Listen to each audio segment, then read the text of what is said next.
Everyone, for Community Outreach Forum, they've worked hard on planning informative events. So please give our outreach forum a hand.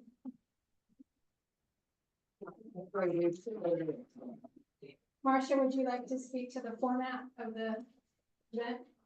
Now that you've got really nice to be here.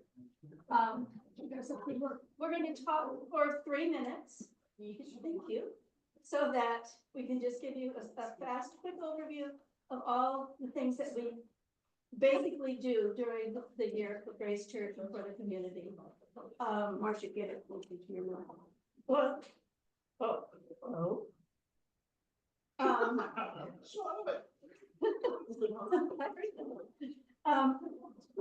all of these are open to all of you.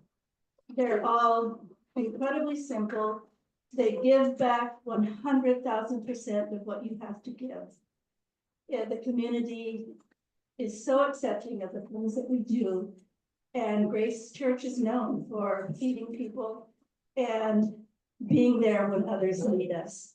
So please, when you hear our quick, we're going to be timed, you'll hear about our quick explanations of some of the things that we do. Think about it. Think, oh, maybe I should try it. They're all easy. For the food events, except for Tedford, for a feast at 5:30, you don't even have to bring food. Just come and join us and see what the love that you get from the community that we serve. It is incredible. You walk out of there, it's an hour. Okay, I've already done my speech, so I don't have to. There. But just join us on any of the things that you think call to you. We're more than ready to have additional people involved. Thank you. Thank you, Marcia. Yay. Connie's on Zoom, right? Is Connie on Zoom? I am on Zoom. I am. I'm starting off with the prayer shawl ministry. Many of you know about it. If you Wait, Connie's going to be talking to us about the prayer shawl ministry. can you hear me? You can't hear me? Not very well. Okay, hold on a second. But if she wants.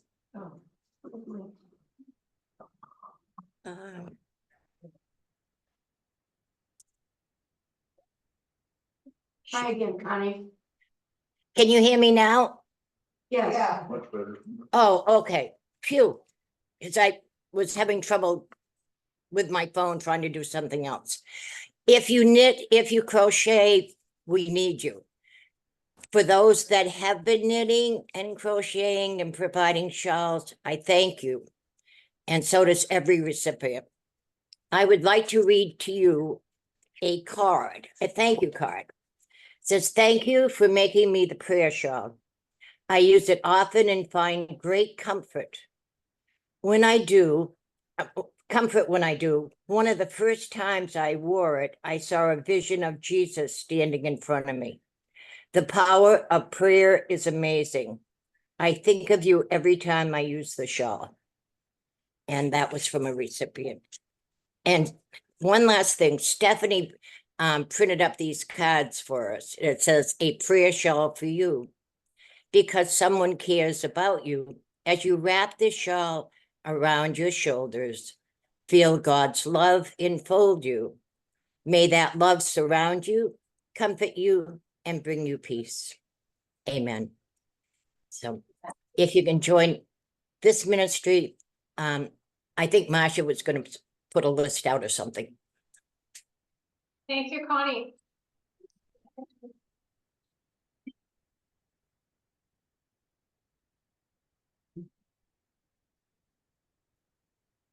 That's an example of a prayer shawl there. So this is the prayer shawl. There are several. We only have 2 or 3 in the library, I think.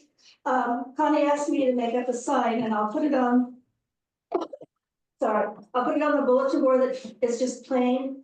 And it's one of the prayerful activities we can do, but it gives you Connie's phone number and Connie's email so that you can contact her if you're interested. She has plenty of yarn. So bring your needles and your talent, and that's all you need to do. Okay, thank you. Okay, so it's the bottom. said 5:30. You've already gotten my speech. I printed up more little calendars so that you can take it with you and put it on your refrigerator and just join us. It's an hour.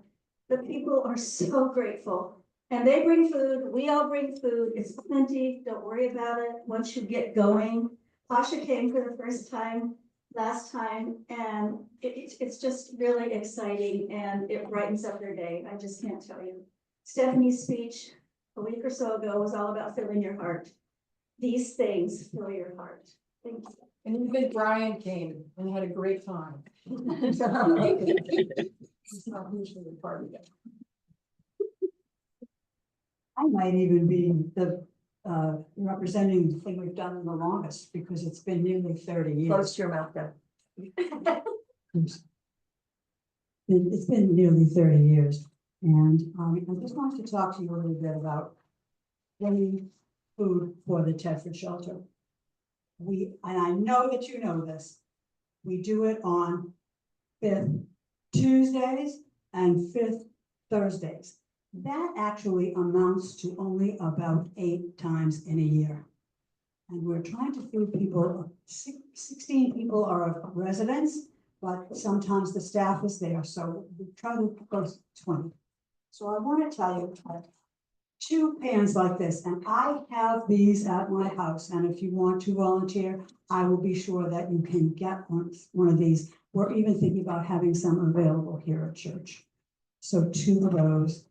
We do have covers, it makes it easy to move around, and what we make is a main course and a dessert to feed this number of people. They are incredibly grateful, like everybody is saying, because I walked up there one day with a box of stuff, and the people were sitting outside, and this woman said to me, "When you come, it's like going to a fancy restaurant." Now there, I have studs on the back, you guys. So anytime that you would like to, as I'm in church every Sunday before the meal needs to be done most of the time. So you could just tell me, or you know, you can call me.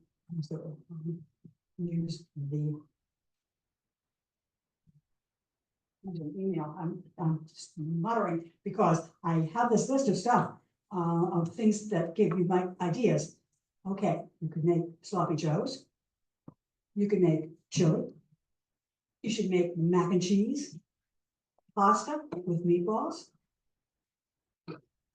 kielbasa with pasta. Chicken tetrazzini is a little tricky, but the rest of those, and to fill 2 of these, I usually have the 2.5 packages, so it's the 8-ounce packet, 16-ounce packages. And you know, when I do that, I just cook up the macaroni and strain it, and then put some sauce on it, and some of those little meatballs that come from Shaw's, you know, and you stir it up and take it over there, or you can bring it to me and I'll take it over there. You take it anytime before 5 o'clock.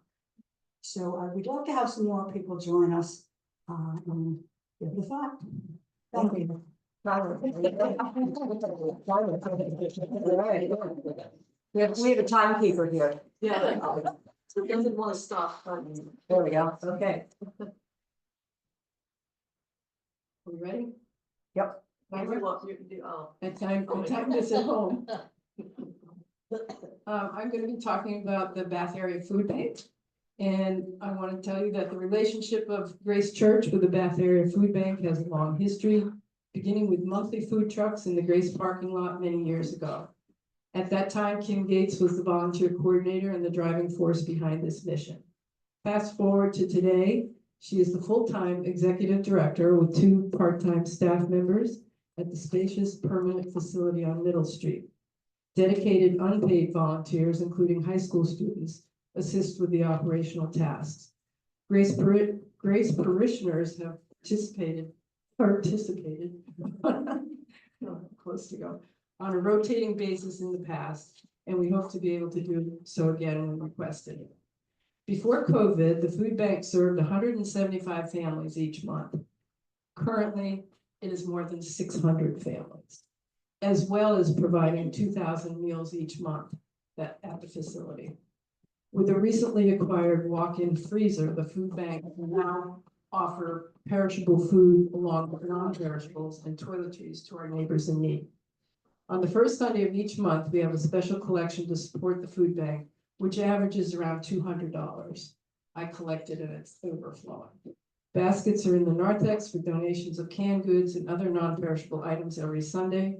Marcia posts the changing needs that Kim lets us know about, and then all we have to do is ask, and the baskets are overflowing with peanut butter and jelly and ravioli and all those good things. At Thanksgiving, we are specifically requested to contribute something for the holiday dinners.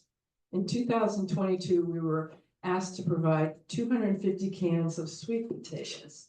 Do you remember those 325 cans stacked in the narthex? Wow. And me dressed up as a sweet potato? Never again. Last year it was 50 pumpkin pies, which were bought using the generous donations in the November collection. Kim was so pleased when Misty visited the food bank, and she is so grateful for Grace Church's continuing support.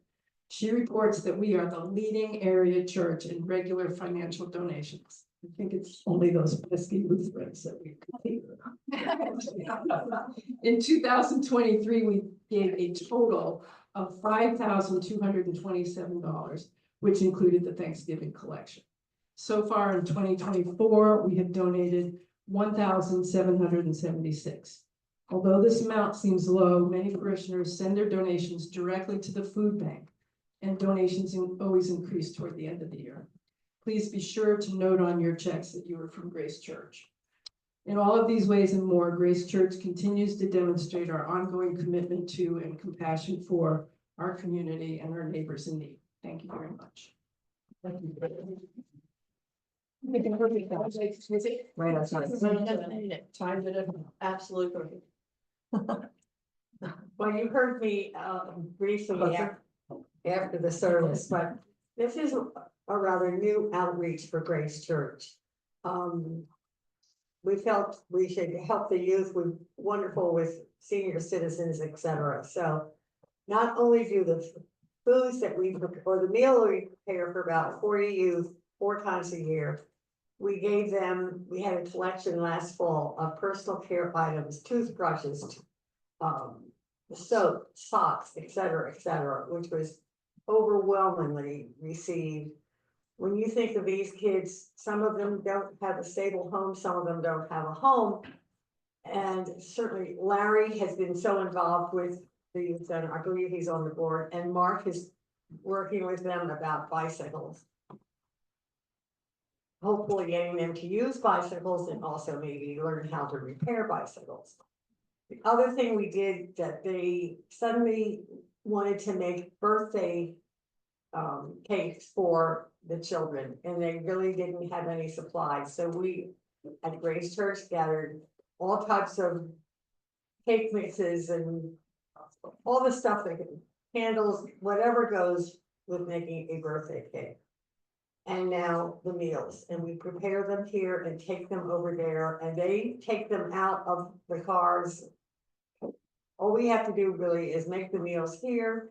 We try to make them as nutritious as possible. As I said, this time we're going to do stuffed baked potatoes with all types of stuff. Sheila is making apple crisp, so nothing else. That's going to be wonderful. We always give them fruit, ice cream, and gallons of milk. And we often get thank you notes written by the participants. So I think it's a very worthwhile thing that Grace Church does.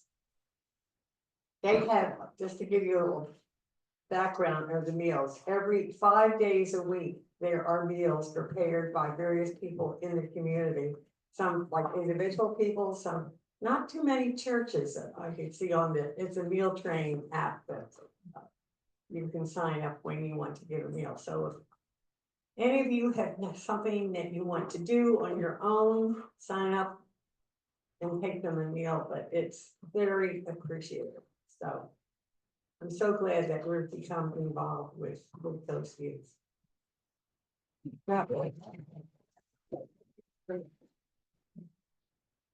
I'm talking about the ice cream truck and the Christmas family. Both of those are fun things to do. The Christmas family, everybody in the parish participates and helps. So there's not a lot of finance from the outreach committee. The ice cream truck was something that we kind of decided on during the COVID stuff, because we couldn't see them, so we decided an ice cream truck. And this last summer, thanks to Misty and her discretionary fund, we took the second ice cream truck to Hyde Park and we got what's on Atlantic townhouse. Atlantic townhouses and maritime apartments and to the youth center. And the second truck was a little bit smaller, but we're not sure we advertised it enough. But the the housings that we do when we do a feast at 5:30, they just love looking, they just look forward to it. It's like everything else that we do. So if you don't have anything else to do this summer, when we set the next one up, come join us. It's a lot of fun. And you get to eat ice cream. I mean, what's, you know. Free ice cream. Free ice cream. And you can have it at all the sites if you choose to. I can't do it because it's too much. And as the chairperson of this illustrious group, I just want to say thank you to these people at this table. Without them, none of this would have happened. And without all of you, the things that you do to participate would not happen either. So thank you very much for all you do for us. And thank you. Thank you, Glennis, for being such an amazing leader. I just want to add what Glennis said. We are going to be doing the family again. Marcia's going to be for Christmas. Marcia's going to be going to Salvation Army and getting the information. And as soon as we have it, it'll be up in the narthex, and we'll be talking about it so much you can't possibly miss it. Well, let me add one thing to that. And when it comes to that, we need to have the money. If you're gonna make money, don't make a money donation. It has to go through the church system. So we'll need that sooner rather than later. Right. Is Guard online? No. Okay, Guard was supposed to hopefully be here, but something came up, so he is our Habitat person. I am not. We are a covenant church, which means that we give $500 annually to Habitat. And my question is, has anyone here in the audience worked on a Habitat building? Would you be willing to just say a few words about what it's like to work on the Habitat building? Come on up here with the microphone, Steve. I know, I'm putting you on the spot. I'm really sorry, but I think it's the important part of what we're doing here is trying to give you a personal understanding of what these outreach efforts mean. So I wanted Steve to tell us a little bit. Thanks. We haven't worked Habitat for Humanity here. In Phoenix, before we moved, All Saints had a dwelling, either a rehab or a complete house, and we had sometimes 80 people, sometimes more or less, but we built the houses ourselves. And a lot of people didn't know what a hammer was when you showed it to them, but they knew what $20 bills were, and that's the message I want to send. If you don't want to help, that's fine, or can't, but get some $20 bills in your pocket when you tell us that, okay? All right. Yay. Thank you. Oh, Connie has a story about Habitat. Well, I worked in the office for 5 years. I was the office manager. But before that, I was a volunteer.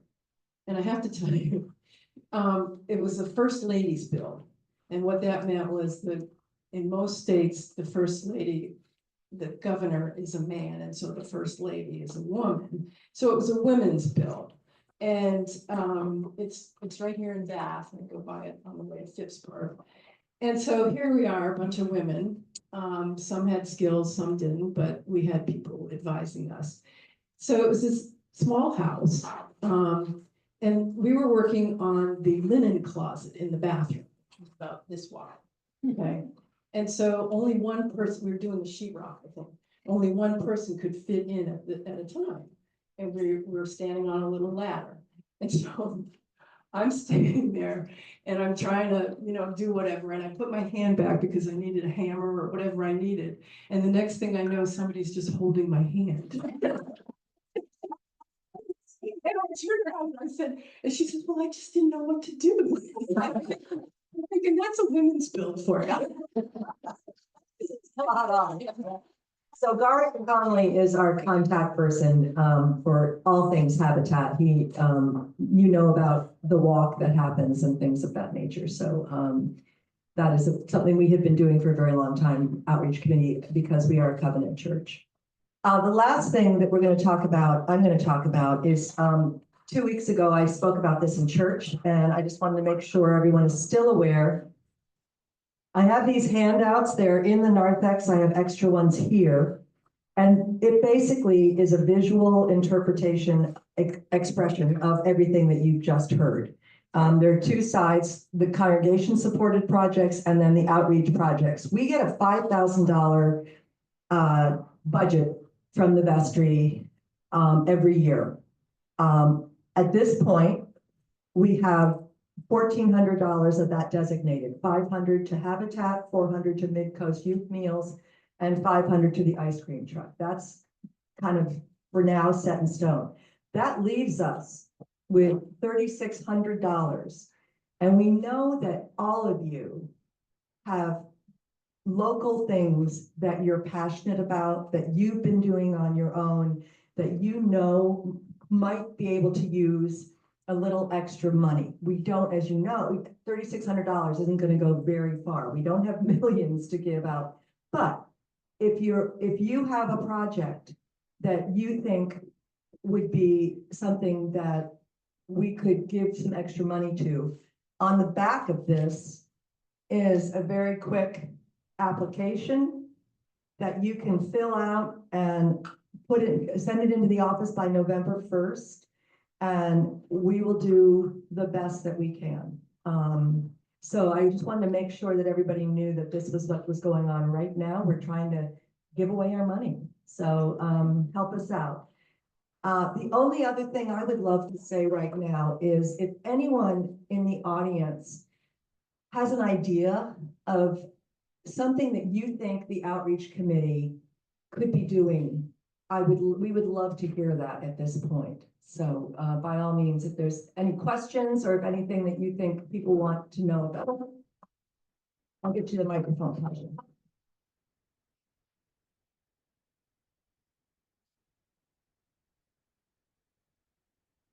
Thank you. I applaud all this wonderful work. I see a real focus on food. I happen to love food, but as winter's coming on, I would like to know about help with home heating fuel for those who can't afford it. Is there any designation, or should I write that on the back of the sheet? Okay.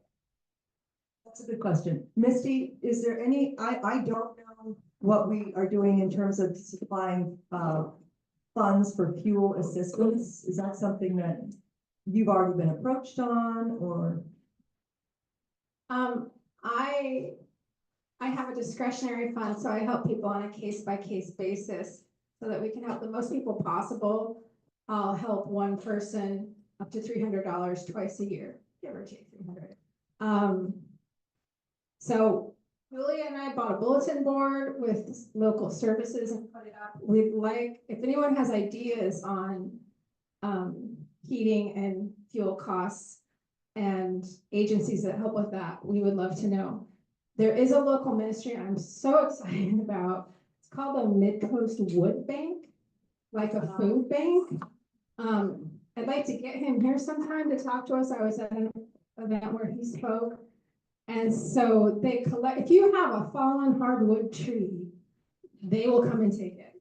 Not pine, but if you have a hardwood tree, they will come and take it, they'll split it, stack it, cure it, and give it for free to people in need. And so you can look up Mid-Coast Wood Bank. And also if you're one of those Northeasterners that likes to wield an axe or a splitter, they can always use volunteers. So please let me know. Tasha, if you know of an agency that specifically is geared towards giving money to help people with fuel, you definitely should put it on a grant proposal, and we'll see what we can do. What's that one we give you? It's not, No, no, it hasn't been a long time. no, but they're referred to 39 away. I have to look when I get home, I don't bring myself, but there is a. Over a Wing Farm. And that, and they cover the whole area. And we used to give to them, I think, I like to check when I get home, I didn't think to bring that home. Any more questions or suggestions? I would urge you, if you haven't tried one of these ministries, just dip your toe in and give it a shot. They're fun. You get to reach people that you would probably not come across in your day-to-day life. And I promise you, they will change your life more than you're going to change theirs. So thank you. And thank you all of you guys for your hard work. One potential ministry to pray about as we discern how to use our extra space is a warming center. When we had those 2 ice storms, immediately after I got here. Of course. There were lots of young families reaching out to the church for help. And I was trying to find them hotel rooms and we couldn't find, because people with means immediately book a hotel room. People without means try to grapple and find a way without spending money before they think of maybe a church will help. And it was literally impossible to find even a warm hotel room with power within an hour or 2 of here. So that's something to pray about. Thank you, everyone, for sharing all the gifts you're sharing with our community. Thank you all. Yes, thank you. And I'll pray us out. The Lord be with you. Also with you. Gracious God, thank you for all the gifts represented here. Thank you for generous hearts and hardworking hands. Please bless our work. Please send us your spirit to fill us with your loving light, to help us discern what needs we'll be able to meet, and please give us the grace to meet them. All this we ask in Jesus' name.